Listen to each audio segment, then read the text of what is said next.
Podcast. Somos música, somos noticias, somos cultura joven. Somos Radio LED. Una nueva forma de entender la radio. Aquí comienza Copyright. Periodismo especializado con la mejor información sobre las empresas. Copyright. Con la conducción de Rocío Bravo, Roberto Velato y Jorge Figueroa. Copyright. Una manera ágil y distendida de conocer los proyectos y las expectativas de las principales compañías que operan en el país. Copyright. En las voces de sus protagonistas.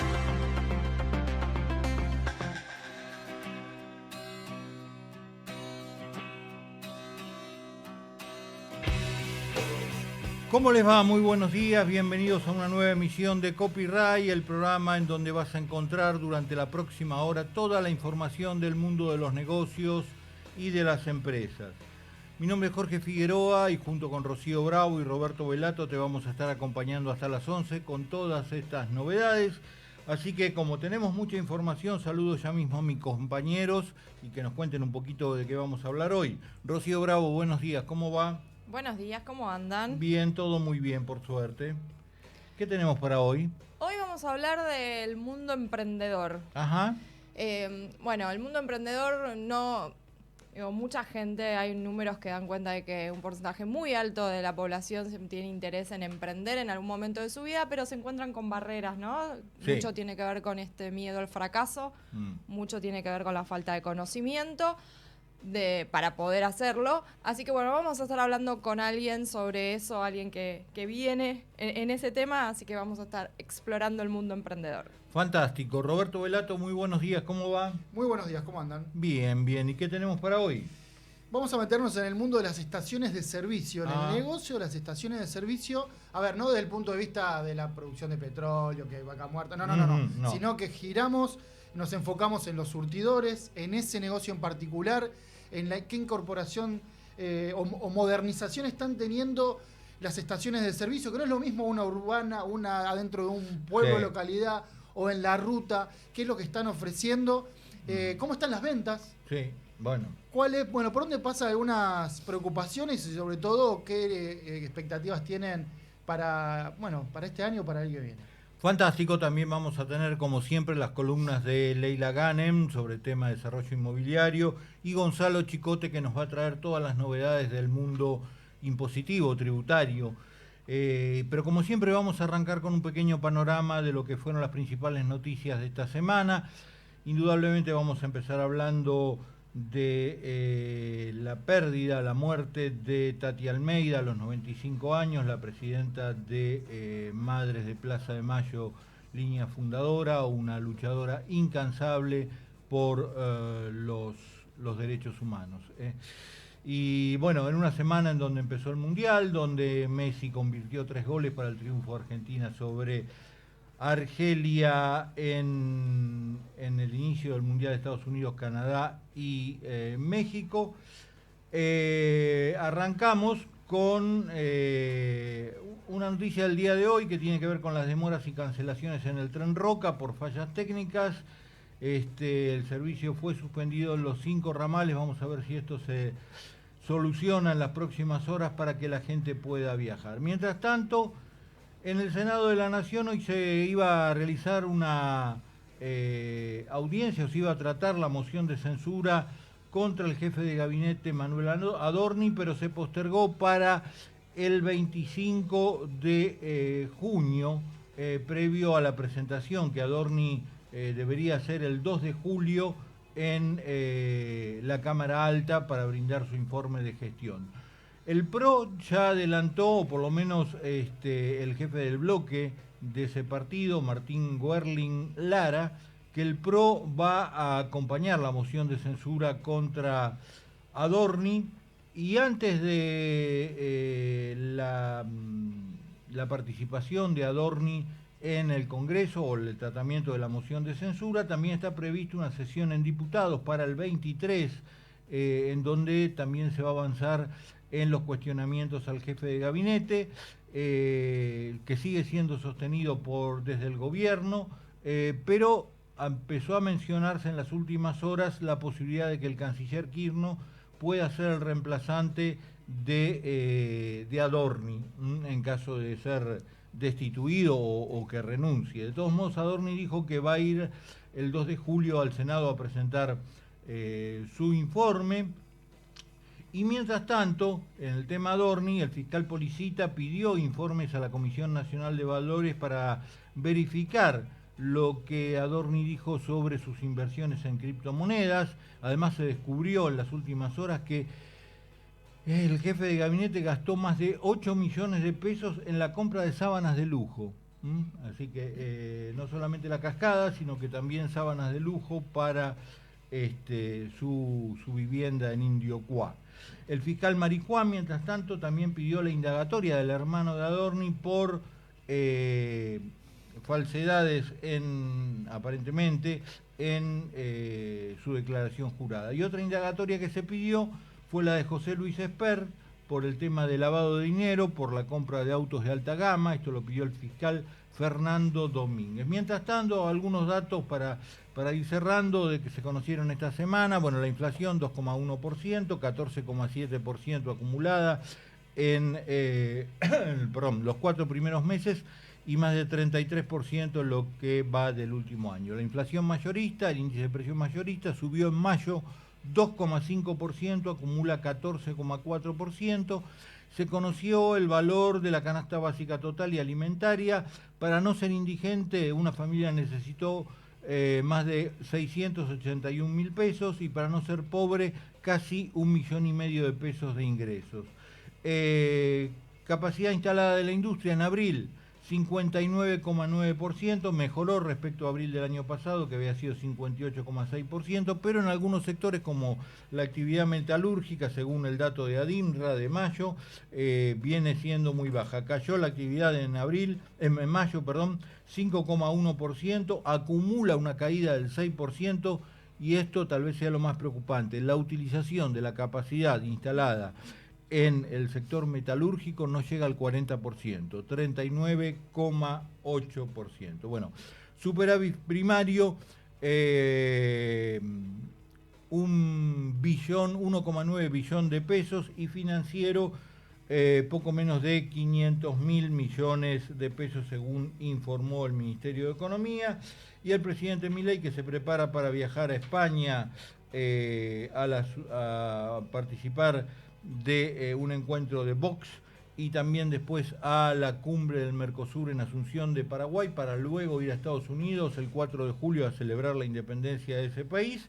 Recibió autoridad del Banco Mundial que hace pocas horas le otorgaron un esquema de garantías a la Argentina por 2.000 millones de dólares para facilitar su financiamiento. Bueno, después de la pausa de la tanda nos metemos ya directamente en toda la información de las empresas. Seguí enterándote de lo que planean las empresas. Copyright te anticipa lo que va a pasar con los verdaderos protagonistas de la economía. Todo te lleva a viajar, porque ahora con Superviel todas tus compras con tarjetas de crédito suman millas para volar por Argentina y el mundo. Adherite al programa Aerolíneas Plus desde App Superviel y comenzá a viajar. Superviel Aerolíneas Plus. Usala, suma millas, viajá. La nueva Captiva híbrida, enchufable, combina diseño premium, pantalla de 15,6 pulgadas, cámara 360 grados, techo solar panorámico, asistencia inteligente y más de 1.000 kilómetros de autonomía para un confort superior en cada viaje. Descubrí la nueva Chevrolet Captiva híbrida. Somos PAE, líder global de energía. Ofrecemos productos y servicios a la industria y estaciones de servicio. Nuestra producción de petróleo y gas abastece al mercado local y al de exportación. Producimos combustibles de máxima calidad en la refinería más moderna de Sudamérica. Invertimos, innovamos, crecemos. Somos PAE, energía para la industria.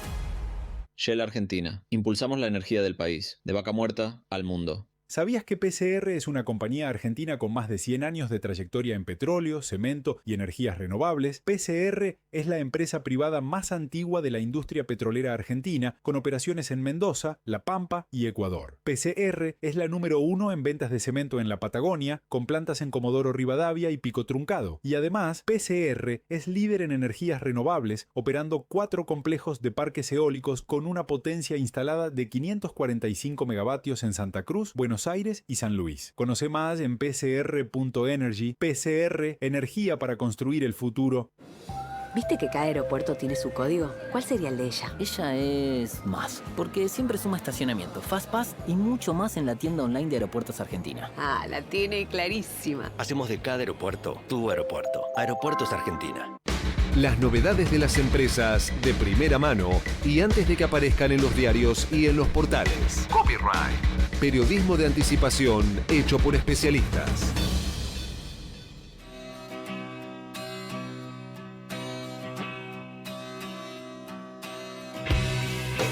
Seguimos en Copyright hasta las 11 de la mañana con toda la información del mundo de los negocios y de las empresas. Estamos haciendo este programa como siempre con Sol Montero en la producción periodística y Hernán Abella en los controles. Y bueno, nuestra compañera Rocío Bravo nos había prometido una nota que tiene que ver con emprendedores. Así es. Bueno. Con emprendedores, con...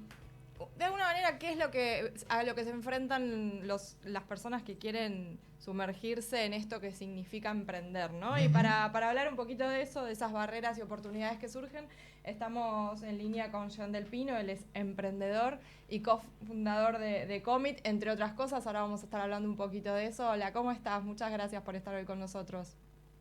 ¿Qué tal, Rocío? Buen día. Bueno, buen día a todo el equipo. Buen día. Gracias por la invitación.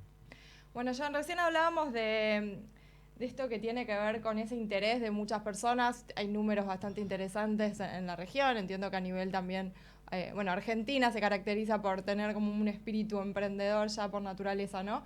Pero también muchas de esas personas no dan ese salto. En tu caso, ¿te animaste a dar ese salto? Has estado en distintas corporaciones y en algún momento de tu vida dijiste quiero emprender. ¿Qué es lo que te movilizó? ¿Cuál fue un poco ese camino? Correcto. Bueno, yo trabajé 16 años en el mundo corporativo, en bebidas y en tecnología, y llegó un momento en mi carrera, seguramente después de los 10 años de estar trabajando en el mundo corporativo, que empecé a sentir esa necesidad de construir algo propio, de poder tomar decisiones, asumir riesgos, sin tener que depender de toda la burocracia, ¿no?, que muchas veces implica estar en una corporación, y ser el dueño del futuro que quería construir.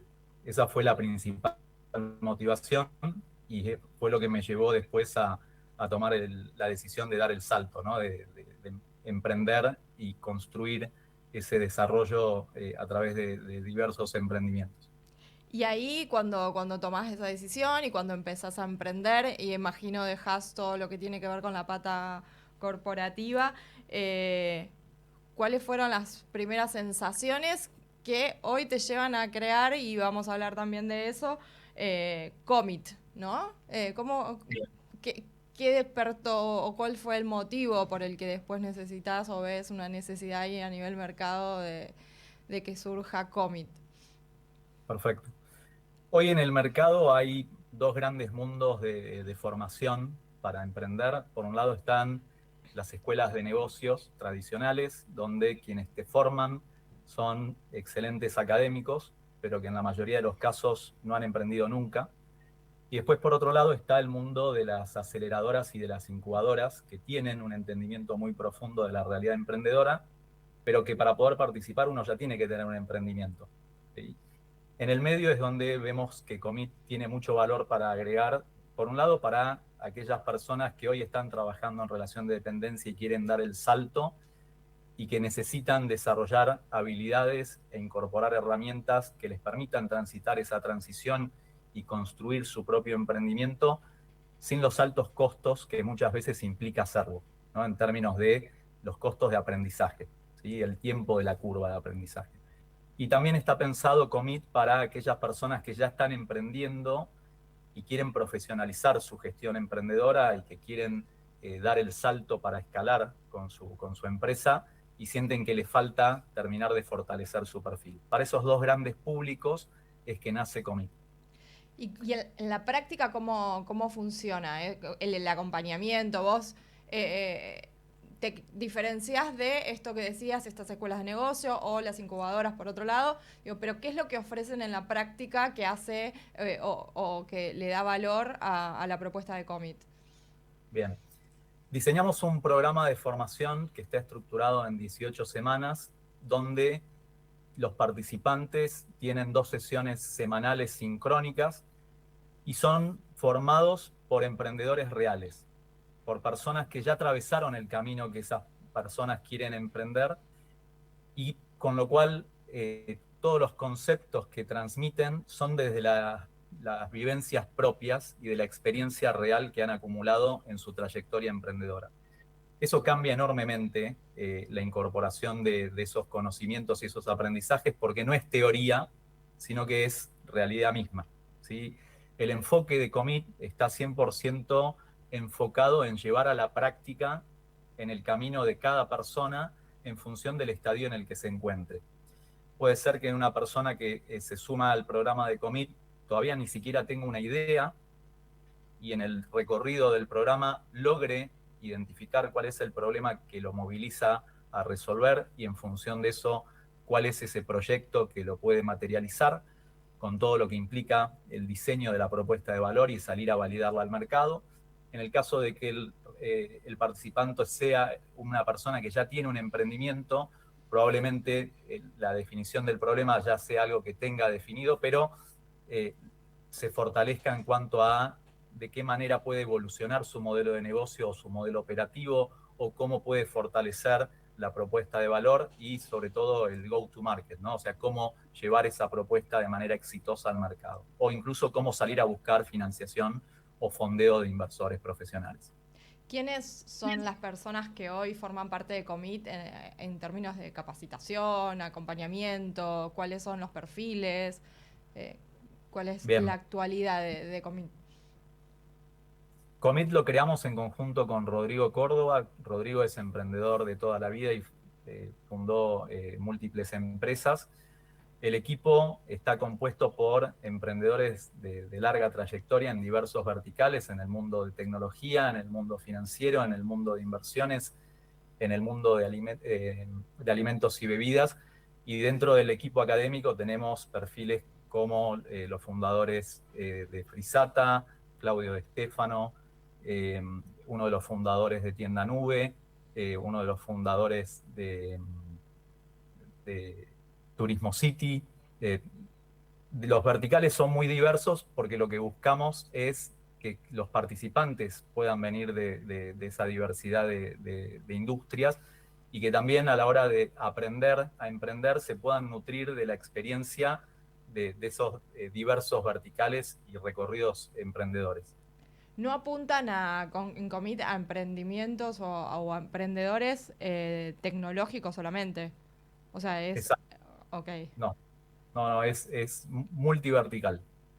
¿Y qué capacidad tienen? Como digo, si pueden proyectar cantidad de personas que les gustaría acompañar, capacitar, ¿tienen números que den cuenta de la proyección que hoy tiene Commit? Sí, en el primer año lo que buscamos formar son 300 personas al cabo de distintas cortes. Para darte una idea del interés que está generando la propuesta de valor de Commit, lanzamos hace un mes la convocatoria para el programa que inicia en agosto y hoy tenemos más de 400 preinscriptos y el proceso de admisión es un proceso en el que entrevistamos a los interesados para asegurarnos que hay un fit entre lo que están buscando y lo que les puede aportar Commit. Jan, te llevo un poco a lo que hablábamos al principio y esto que tiene que ver con ese animarse a dar el salto hacia el emprendedurismo, cuáles son las dificultades tal vez con las que se van encontrando. Un poco apelo a tu recorrido y a lo que has vivido cuando decidiste emprender y también un poco lo que empiezan a ver con estas personas que empiezan a llegar y acercarse a Commit. ¿Cuáles son las principales dificultades o inquietudes que surgen cuando uno decide emprender. En un mercado como Argentina, ¿no? Por ejemplo, que tal vez lo podemos graficar mejor. Bueno, el Global Entrepreneurship Monitor, que es una encuesta mundial que se hace en el ecosistema emprendedor, lo que nos muestra es que 1 de cada 2 personas en Argentina quiere emprender. Sin embargo, de esas personas que quieren emprender, 1 de cada 2 no lo quiere, no lo hace por una cuestión de miedo al fracaso, ¿sí?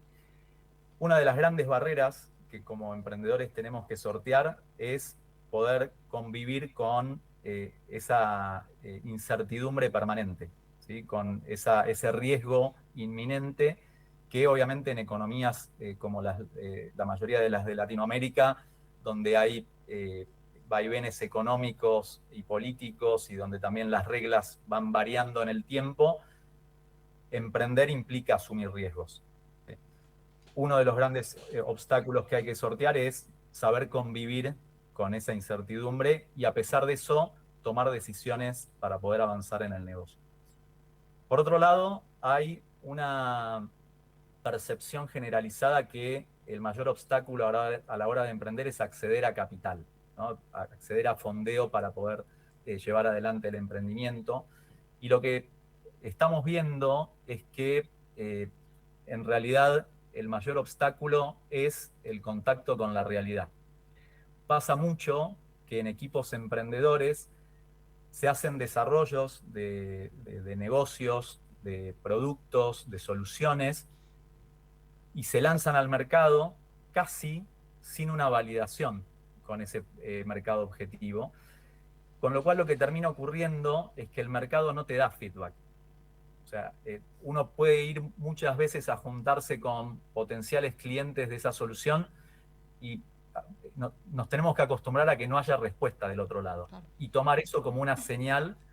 Y ahí es donde uno de los aprendizajes más duros que tuve a la hora de emprender es que antes de lanzarse con una propuesta de valor es muy importante dedicarle mucho tiempo a hablar con las personas que tienen el problema que queremos resolver.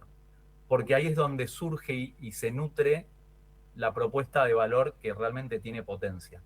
Ese estadio dentro del desarrollo de un emprendimiento muchas veces es subestimado con la voluntad de pasar a la acción lo antes posible. Cuando se hace ese trabajo de indagar en profundidad y tener conversaciones con ese público objetivo que queremos resolverle un problema, se allana todo el resto del camino, desde el diseño de la propuesta de valor, el modelo de negocio y el desarrollo del producto. Y ahí ya, ¿qué lugar tiene, y sobre todo en la propuesta de Commit, lo que es el fracaso? En el sentido de que también, y por ahí nos cuesta hablar de los fracasos, pero muchas veces para llegar a un emprendimiento exitoso hubo que haber pasado por 10 fracasos. Digo, también hay algo de ahí que nos cuesta aceptar que también en algún momento nos va mal y que de eso se aprende. ¿Cuál es, primero, bueno, preguntarte en lo personal si lo vivís así y después cómo es el mensaje que se transmite desde Commit respecto a eso, ¿no? Bien. Lo que planteas es un punto no menor a la hora de emprender, porque hay que amigarse con el fracaso en términos de que no puede ser un paralizador de la acción. Cuando recorremos el camino emprendedor vamos a cometer múltiples errores. Lo importante es que podamos ser conscientes del error, poder incorporarlo como aprendizaje para no volver a cometerlo. Y lo que propone Commit en el programa es poder nutrirse de la experiencia valiosa de emprendedores reales que van a contar no solo sus aciertos, sino también sus fracasos, sus errores y cómo capitalizaron eso en aprendizaje para que los participantes del programa puedan nutrirse de todos esos aprendizajes para poder incorporarlo en su propio desarrollo emprendedor y acortar esa curva de aprendizaje que hablábamos al principio. te llevo a la vereda opuesta y pensando en lo positivo de emprender y también acá vinculado con tu experiencia, ¿cuáles son esas cosas que emprender da desde una mirada positiva versus la experiencia que tuviste en el segmento corporativo? ¿Y cómo ves al emprendedor argentino en el mapa regional, en el mapa global? ¿Qué lo caracteriza? ¿Qué oportunidades sentís que realmente aprovecha? Bien.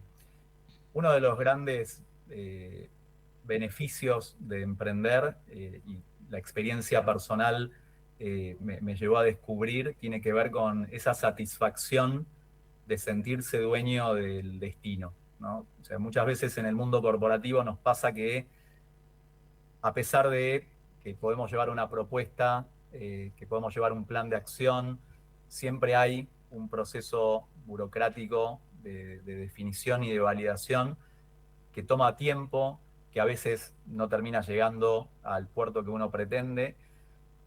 Y en el mundo emprendedor la mayor parte de las cosas que ocurren son fruto de las decisiones que uno toma. Con lo bueno y con lo malo, claro, ¿no? Porque también implica mucha responsabilidad donde uno no puede delegar esa responsabilidad en otro, como tal vez puede ocurrir en el mundo corporativo. Bueno, la empresa decidió o mi jefe decidió.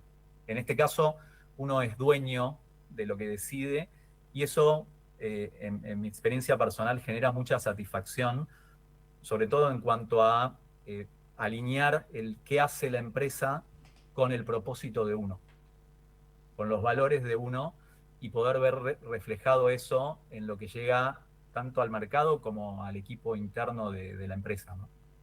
Y Jean, para terminar, porque nos queda poquito tiempo, te preguntaba por el emprendedor argentino y cómo lo ves frente al resto de la región, al resto del mundo.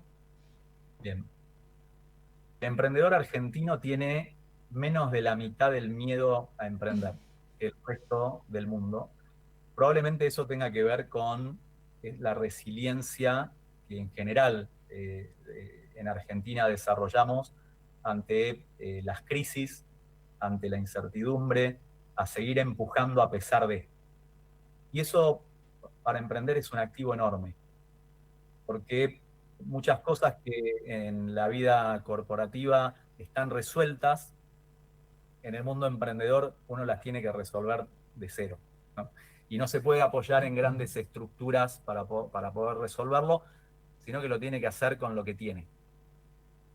Esa idiosincrasia de resiliencia y de manos a la obra que vivimos en Argentina en general son grandes fortalezas para emprender. Bárbaro. Bueno, Jean, te agradecemos mucho que hayas estado hoy con nosotros compartiendo esta propuesta para los emprendedores o para aquellos que quieran emprender, que es Commit. Ojalá sean muchas las personas que se animen y sean parte de este universo. Muchas gracias a ustedes por la invitación. Buena semana. Bueno, interesante, ¿no? Muy interesante. Yo creo que sí. todos nos vamos a intentar emprender. Claro, y seguramente vamos a volver a hablar en algún otro momento con la gente de Commit, porque digamos, a mí, digamos, por una cuestión de tiempo no podemos alargarla, pero me quedaron algunas preguntas en el tintero, como por ejemplo, él decía 50% quiere emprender y la mitad no se anima, entonces quiere decir que el 25% emprende. Ese 25% emprende por vocación o por necesidad en función de que la crisis se lo está llevando puesto. Y por otra parte, bueno, nada, otro día hablamos con Commit mucho para hablar, y seguimos hablando. Ro, excelente nota con la gente de Commit. Y ahora pasamos de página, nos vamos a otro segmento, el segmento de Leila Ghanem, el segmento del sector de desarrollos inmobiliarios y la columna que nos prepara semana a semana nuestra compañera Leila Ghanem. Hola, ¿cómo están? Buenos días para todos. Les voy a contar hoy sobre una construcción, un tipo de construcción que va desde los parques nacionales hasta Vaca Muerta y que también pasó por la casa de Gran Hermano. Obviamente estamos hablando de las construcciones modulares que se están consolidando como una nueva apuesta del real estate y que dejaron de estar asociadas desde hace un tiempo únicamente a oficinas temporales o a soluciones de emergencia. Básicamente porque están demostrando una capacidad de adaptación que le permite desarrollarse tanto en áreas protegidas, como los parques nacionales, como en uno de los polos energéticos más importantes del país. Actualmente hay un proyecto que está impulsado por la Administración de Parques Nacionales junto con el Banco Mundial que puso de manifiesto una de las principales fortalezas de esta construcción industrializada. ¿Cuál es? La posibilidad de llevar infraestructura de alta calidad a zonas remotas y de difícil acceso, donde claramente una obra tradicional resulta muy compleja y costosa, además del impacto ambiental que puede tener sobre estos entornos naturales protegidos. Este proyecto realizó instalaciones en varios parques nacionales, entre los que está, por ejemplo, Tras la Sierra, Talampaya, Ciervo de los Pantanos, El Rey y Los Alerces. Además, las reservas nacionales Pizarro y el Nogalar de los Toldos. Una de las mayores dificultades para este proyecto fue la logística. ¿Por qué? Por ejemplo, para llegar a la Reserva Nacional El Nogalar de los Toldos en Salta, los módulos tuvieron que recorrer 1.865 kilómetros, atravesaron Bolivia y superaron 2.200 metros de altura antes de ser instalados en destino. La expansión del sector energético, por otro lado, también está abriendo una nueva oportunidad para la construcción industrializada. La empresa que está instalando estos módulos en parques nacionales y en Añelo es la empresa que en el 2001 recibió el desafío de concretar en apenas 45 días la casa de Gran Hermano. Se trató de un espacio de 900 metros cuadrados dentro de un estudio. El punto de partida que hizo posible el crecimiento de este tipo de construcción industrializada. Eso es todo por hoy, nos encontramos la semana próxima. Perfecto, Leila, nos encontramos la semana próxima. Excelente como siempre la columna sobre desarrollo inmobiliario que nos traía Leila Ganen, nuestra compañera, experta en el tema, por cierto.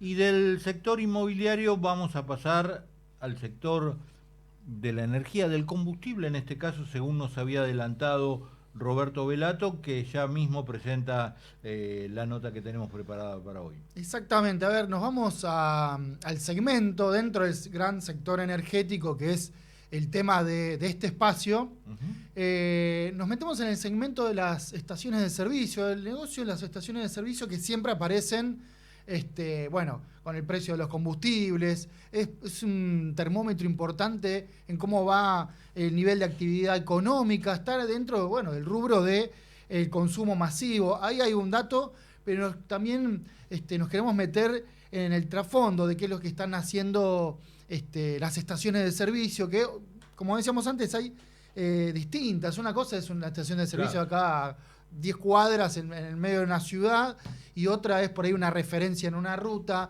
en una localidad o un pueblo pequeño. ¿Qué rol cumple? Bueno, todo ese sector que son las estaciones de servicio abarca temas importantes en la agenda del sector energético que por ahí pasan de largo, pero nos vamos a detener porque también están en un proceso de modernización, de incorporación de tecnología. Bueno, hay toda una parte que queremos tratar en el día de hoy. Para eso estamos en comunicación con Isabelino Rodríguez. Él es el presidente de la Confederación de Entidades de Comercio de Hidrocarburos y Afines. Las siglas y más conocido es SECHA. Así que, primero le damos la bienvenida. Isabelino, ¿cómo estás? Muy buenos días. No te escuchamos, ¿puede ser? Hola, Isabelino. ¿Nos escuchás a nosotros? Sí, perfectamente. Ahí recién te escuchamos. Así que de nuevo, te saludo. Muchas gracias por estos minutos acá en Copyright. Un placer para mí y a disposición.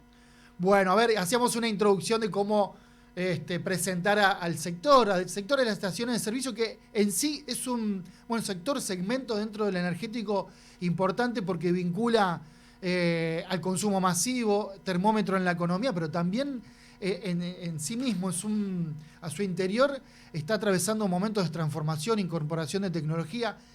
te quería preguntar, primero que nos presentes Acecha, qué tipo de organización es y cuál es su principal agenda en este 2026 para después por ahí entrar en el sector del negocio.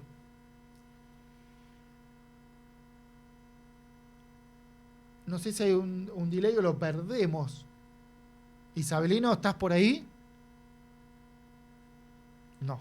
Bueno, evidentemente hay un inconveniente en la comunicación. En instantes vamos a tratar de retomar la comunicación con Isabelino. Nos escuchaba Rodríguez. en un momento, apareció Isabelino, por ahí hay un lío ahí de comunicación. Vamos mientras tanto, antes de corregir o tratando de corregir. Ahí está. A ver, probamos de nuevo. Isabelino, ¿estás por ahí? Te escuchamos, no sé si tenés buena conexión, muy, muy bajito o mal. ¿Ahí me escuchan mejor? Ahí te escuchamos mejor. ¿Vos nos escuchás bien? Perfecto. Bien. Disculpen los inconvenientes vamos. de la tecnología, hablando de tecnología. Pasa, y en los medios de comunicación ni que hablar, y ahí cruzamos los dedos. Pero vamos de lleno a la pregunta que te hacía al principio, no sé si hasta dónde escuchaste, pero era que en principio nos presentes a Acecha.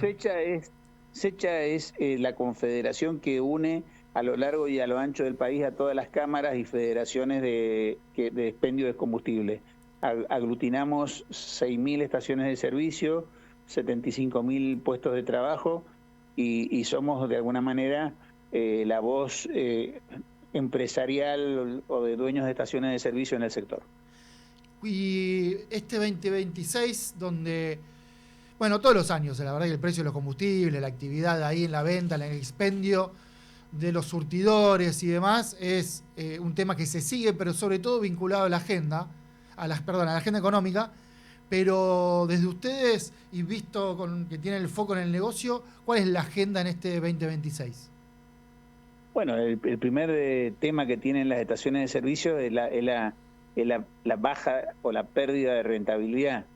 Esa pérdida de rentabilidad está dada por un factor de que hay una menor demanda por parte del mercado y también a la suba de los costos fijos que tenemos y bueno, y también la relación que tenemos con las petroleras, que nosotros tenemos un costo, digamos, una rentabilidad bruta promedio baja y con esa rentabilidad bruta promedio baja, que es del 10,6% promedio a nivel país, tenemos que atender todos los costos, dentro del cual el costo laboral, que es el 60% de nuestra estructura, llega gran parte de nuestra, digamos, de lo que percibimos teóricamente del mercado a través de las petroleras.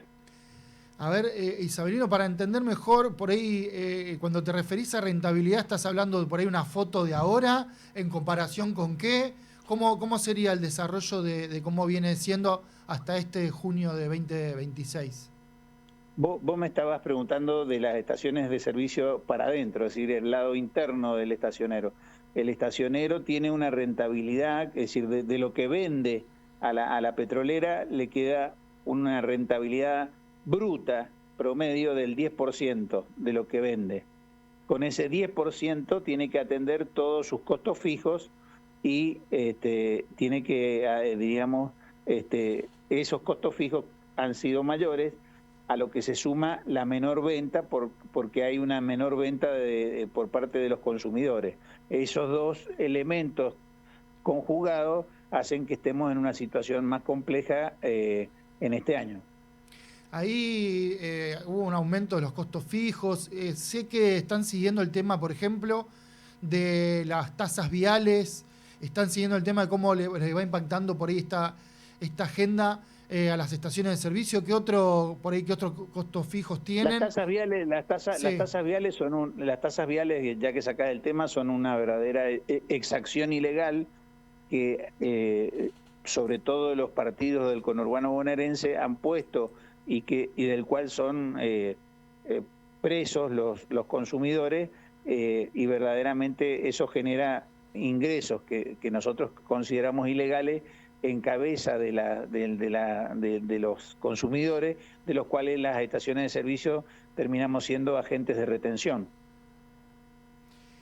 ¿Y cómo les impacta por ahí en la rentabilidad final?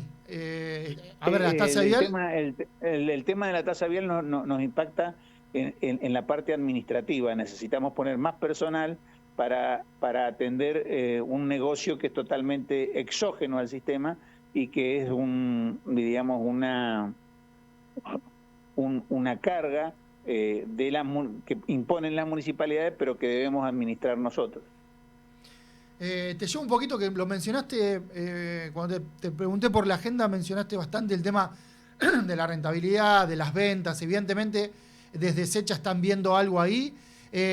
¿Cuánto menos se está consumiendo combustibles en la Argentina? Está dividido, ¿no?, en naftas y gasoil. Por ahí uno con un vinculado más a un sector productivo, y las naftas, la super, la premium, más a los vehículos, a los familiares, al transporte individual y demás. ¿Cómo es el impacto? ¿Cómo es esa caída? El mes pasado, que son los datos que tenemos, a nivel país cayó un 2%, y en junio, de acuerdo a los relevamientos que vamos haciendo, esa caída podría ser superior. Esta es una caída a nivel promedio país. En definitiva, se consume menos, y lo que se consume ha ido variando, se produce un fenómeno extraño a naftas o gasoil premium. Eso por la nueva tecnología de los vehículos, que hace que vaya derramando la demanda hacia esas otro tipo de combustible. A ver, ¿cómo es esto? Porque la lógica, o siempre, ¿qué pasa? Aumenta la nafta en surtidor, y uno pasa, o varios consumidores pasan de la premium a la super porque es más barata. Ahora vos decís que está pasando a la inversa, pese a que está bajando el consumo. Es una superposición de situaciones. A ver. El gasoil se está vendiendo menos en la Argentina.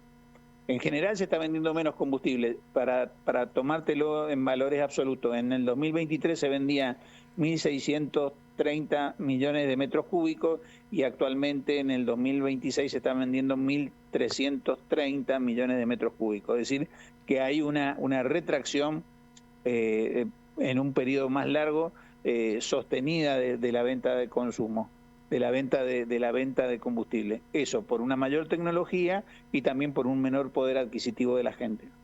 ¿Tiene que ver con la actividad económica por ahí? Porque el gasoil está bastante vinculado a eso. Sí, seguramente que sí, pero claramente el gasoil es un tester, diríamos, de la actividad productiva. Sí. Y claramente ahí hay una merma en el consumo, y eso está demostrando que existe algún problema en el eje productivo, ¿no? Ahora desapareció un poquito de la agenda, pero se había empezado a hablar de el autodespacho y toda una cultura que habría que cambiar. Si el autodespacho se convierte en algo masivo por ahí, como en otros países. Estoy pensando por ahí en Estados Unidos, ¿no? La típica escena de llega el auto y se sirve a sí mismo, ¿no? El combustible lo paga y se va. Nosotros acá tenemos otro esquema, pero se empezó a habilitar este autodespacho. ¿Cómo está esta experiencia que nos podés decir? Porque hay una parte importante que es regulatoria, hay una parte importante de cultura del consumidor, del auto que llega al surtidor. El autodespacho, sobre todo en la petrolera YPF, está habilitado prácticamente en todo el país. Está de a poco, diríamos, como vos bien lo dijiste, es un tema cultural, y de a poco la gente empieza a optar por esa forma de comercialización.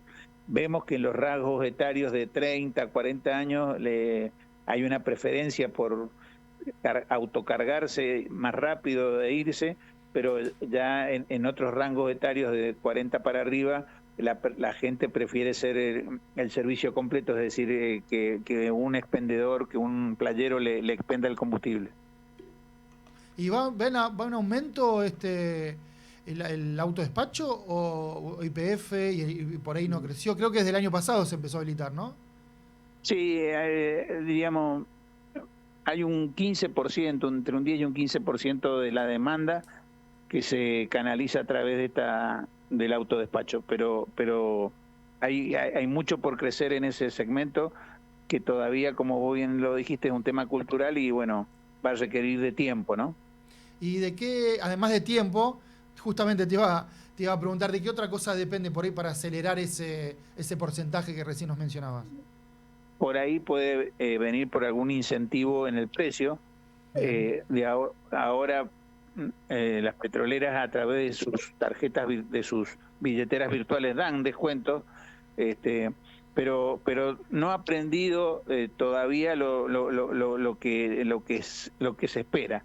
Pero entendemos que es un proceso cultural que requiere que la gente vaya cambiando sus modalidades de forma de consumo. Estamos hablando con Isabelino Rodríguez, el expresidente de SECHA, la Confederación de Entidades de Comercio e Hidrocarburos Afines, la cámara que reúne las estaciones de servicio principalmente en todo el país. Isabelino, te quería preguntar, ahí estabas hablando del autodespacho, de cómo iba creciendo se iba moviendo el negocio. Hay una parte importante que tiene que ver con la incorporación de tecnología, con la incorporación o la innovación, y lo quería vincular. Hay algo que es bastante novedoso en este segmento de las estaciones de servicio, por lo menos tu opinión de este cambio de precio. Creo que arrancó YPF, ¿no? Con bajar un poquito el precio en la madrugada, donde hay menos demanda. Por ahí no es el mismo precio en surtidor que de día, donde por supuesto aumenta la demanda porque uno carga de día, sigue su vida cotidiana. Esta experiencia desde hace muy poco tiempo, ¿qué reflexión tenés? ¿Qué estás viendo de esto? El micropricing, que es a lo que te referís, lo implementó la petrolera YPF, y lo que va haciendo, nosotros hemos estado ahí, verdaderamente es un centro inteligente donde tienen un control de las variables con inteligencia artificial bastante importante. Es un centro verdaderamente de avanzada, de mucha tecnología. Permite ir modificando el precio de acuerdo a cómo sea la oferta y la demanda. Entonces, eso hace que en los lugares donde hay mayor demanda, pueda subir el precio dentro de una banda, y donde no hay demanda, el precio pueda bajar. Siempre, por supuesto, dentro de rangos preestablecidos. Eso lo va haciendo la petrolera, y bueno, si bien ahora con todo el tema de la crisis del Golfo y demás, todo eso de alguna manera quedó congelado, entendemos que a futuro puede seguir siendo una herramienta comercial importante para las petroleras, ¿no? Más que para los estacioneros. Claro. Te quería preguntar, ahora te llevo al GNC. ¿Cómo estás viendo este segmento? No sé cómo llamarlo, subsegmento. Pero bueno, las estaciones del GNC son importantes en el país. ¿Cómo está el negocio ahí? Bueno, el GNC de hace un tiempo a esta parte, por lo menos los últimos 5 años, ha ido mermando la venta de las estaciones de servicio en lo que a GNC se refiere, y estamos muy expectantes en lo que pueda pasar en el GNC para pesados, es decir, para transporte público de pasajeros y también para transporte de pesados. Ahí hay algunas resoluciones que ha sacado el Enargas propiciando ese tipo de consumo, y las estaciones nos estamos de alguna manera preparando para esa oleada que sería una suerte de transición energética desde los combustibles fósiles a la electromovilidad. Puntualmente el GNC, ¿cómo están viendo el abastecimiento? Porque hay cada tanto aparece algo como de falta de gas, por un lado, y por ahí cortes en alguna GNC. Ahora, con estos primeros fríos o con el comienzo del invierno, ¿cómo están viendo el abastecimiento en el GNC? Es un tema, el tema que planteas es estrictamente técnico. Existen estaciones de GNC que tienen suministro firme, que es una tipología de usuario. De contrato, ¿no? Del contrato que se firma con las distribuidoras de gas, y hay otras estaciones que tienen suministro interrumpible. Las que tienen suministro firme, de alguna manera se asimilan al domiciliario, es decir, al gas domiciliario, salvo razones de fuerza mayor, en cuyo caso se les corta el suministro. Tenemos zonas del país como en La Pampa o como en Mar del Plata, donde la totalidad de los suministros de gas son interrumpibles. Entonces, cuando se producen se empieza a ver estos cortes, todo ese sistema, diríamos, en algunos lugares del país cae, produciendo un problema para los consumidores y los estacioneros de esos lugares.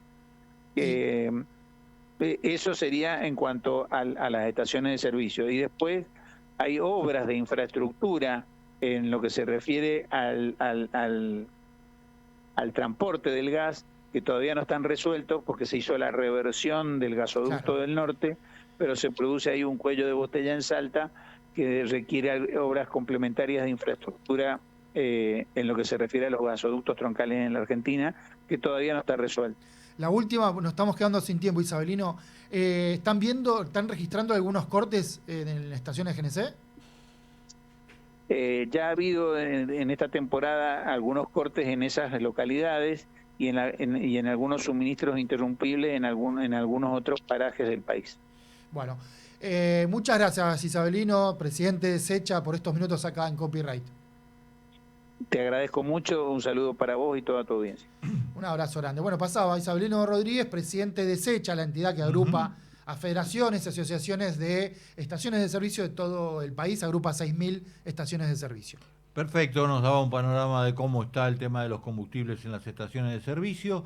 Después de la tanda, vamos a meternos en el último tramo del programa con la columna de Gonzalo Chicote y el tema impositivo. Seguí enterándote de lo que planean las empresas. Copyright te anticipa lo que va a pasar con los verdaderos protagonistas de la economía. Todo te lleva a viajar, porque ahora con Superviel todas tus compras con tarjetas de crédito suman millas para volar por Argentina y el mundo. Adherite al programa Aerolíneas Plus desde App Superviel y comenzá a viajar. Superviel Aerolíneas Plus. Usala, suma millas, viajá. La nueva Captiva híbrida, enchufable, combina diseño premium, pantalla de 15,6 pulgadas, cámara 360 grados, techo solar panorámico, asistencia inteligente y más de 1000 kilómetros de autonomía para un confort superior en cada viaje. Descubrí la nueva Chevrolet Captiva híbrida. Somos PAE, líder global de energía. Ofrecemos productos y servicios a la industria y estaciones de servicio. Nuestra producción de petróleo y gas abastece al mercado local y al de exportación. Producimos combustibles de máxima calidad en la refinería más moderna de Sudamérica. Invertimos, innovamos, crecemos. Somos PAE, energía para la industria. Shell Argentina. Impulsamos la energía del país, de Vaca Muerta al mundo. ¿Sabías que PCR es una compañía argentina con más de 100 años de trayectoria en petróleo, cemento y energías renovables? PCR es la empresa privada más antigua de la industria petrolera argentina, con operaciones en Mendoza, La Pampa y Ecuador. PCR es la número 1 en ventas de cemento en la Patagonia, con plantas en Comodoro Rivadavia y Pico Truncado. Y además, PCR es líder en energías renovables, operando 4 complejos de parques eólicos con una potencia instalada de 545 megavatios en Santa Cruz, Buenos Aires y San Luis. Conoce más en pcr.energy. PCR, energía para construir el futuro. ¿Viste que cada aeropuerto tiene su código? ¿Cuál sería el de ella? Ella es más, porque siempre suma estacionamiento, FastPass y mucho más en la tienda online de Aeropuertos Argentina. Ah, la tiene clarísima. Hacemos de cada aeropuerto tu aeropuerto. Aeropuertos Argentina. Las novedades de las empresas de primera mano y antes de que aparezcan en los diarios y en los portales. Copyright. Periodismo de anticipación hecho por especialistas.